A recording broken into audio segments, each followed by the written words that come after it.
Hello, I'm Fuli Batibo in Doha with the headlines on Al Jazeera. More than 700 people have been arrested after a fifth night of rioting in France. The violence has been triggered by the killing of a teenager by a police officer on Tuesday.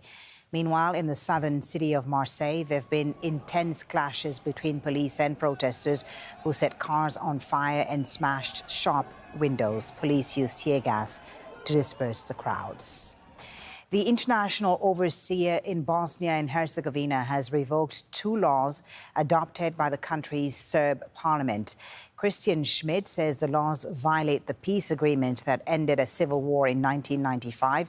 The Bosnian Serb parliament on Wednesday passed a motion not to recognize any decisions by the multi-ethnic constitutional court. All procedure is now terminated. I have also decided that the law adopted by the Republika Srpska National Assembly on the non-implementation of the decisions of BiH Constitutional Court on the territory of that entity cannot enter into force, and all legislative procedure for adoption of this law is as well terminated. The army in Syria says it's intercepted Israeli missiles targeting the city of Homs. Syrian commanders say most were shot down, but some buildings were damaged when various locations in the city were struck.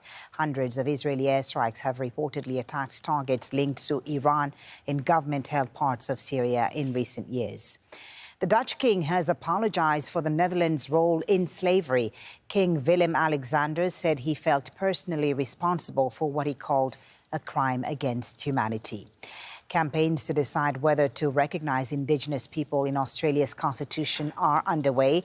The Yes campaign is in the lead for an upcoming referendum, but opinion polls suggest support is slipping below 50%.